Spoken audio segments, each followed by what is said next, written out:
Episode 2. The Tunnel. The escape from Rajai Shar wasn't a spur-of-the-moment decision. This plan slowly took root inside the prison walls. Not with violence, not with riots, but with precision, silence, and betrayal. 3 men, 1 cell, and behind the gray ceramic tiles of the wall lay more than cement. There was hope. Rajai Shar wasn't just protected by 5-meter walls topped with electrified barbed wire. Every window was sealed with welded bars and steel plates. All underground passages were riddled with cameras, patrols, and listening devices. But in every structure, even a prison, there is a flaw. And they found it, with patience and at a price. By bribing an employee in the engineering department, they obtained a map of the prison's water pipes. A map full of twists and turns, blue lines and symbols. Meaningless to most, but to them it was a ladder leading downward, into the earth. They realized that in the corner of their cell, directly behind the wall, there was a service duct for utilities. At night, in absolute silence, using spoons stolen from the prison cafeteria, they loosened the tiles one by one.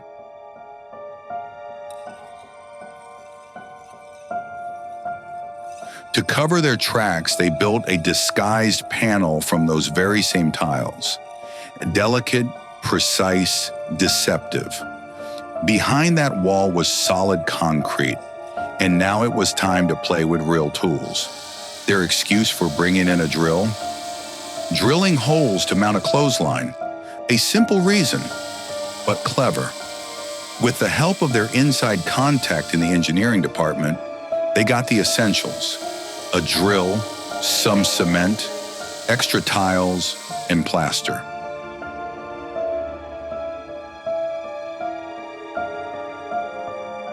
At night, they'd turn the TV volume high under the pretense of watching a show.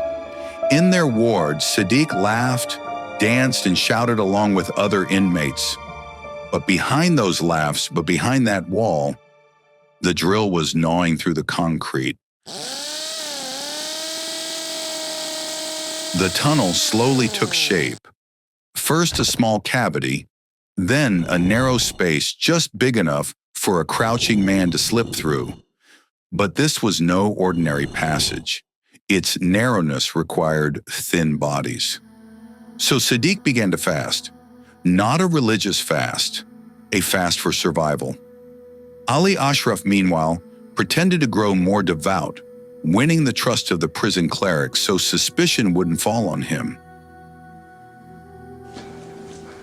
Unbelievable as it sounds, sometimes faith is a disguise for escape.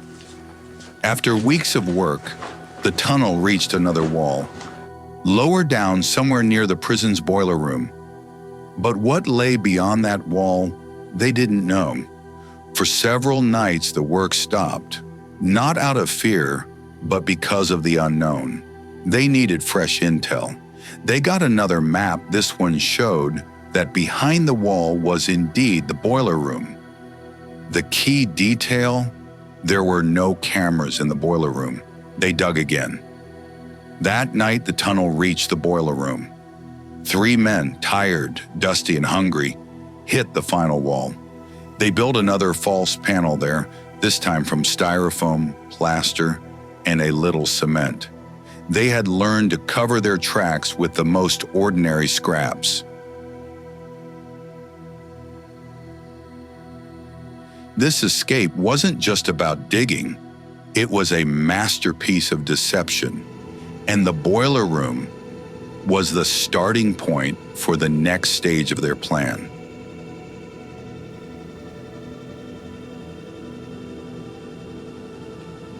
What awaited them next was something no one could have imagined.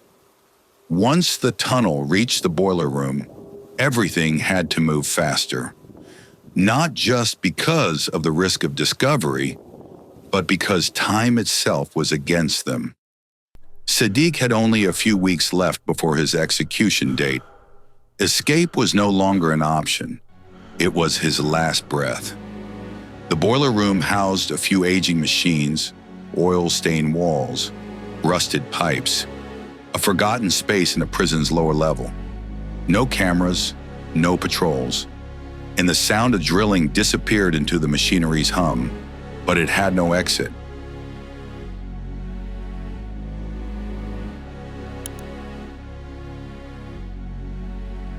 Only pipes, wires, and a floor of cold, dry concrete. Through their inside contact in prison engineering, they secured yet another map. It showed that if they extended the tunnel about 20 meters from the boiler room floor, they could reach the space beneath the corridor leading to the visiting hall. 20 meters, with bare hands, spoons, knives, and bent backs.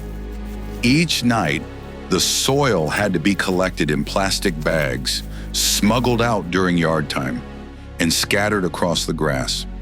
This went on for weeks.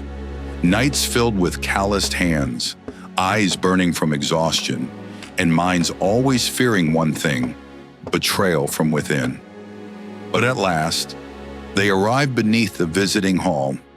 Now just one thin layer of concrete separated them from the corridor floor. But this final step was the most dangerous. The noise could easily be heard in the hall above. They waited for the perfect day, when an official visitation was scheduled in the ward.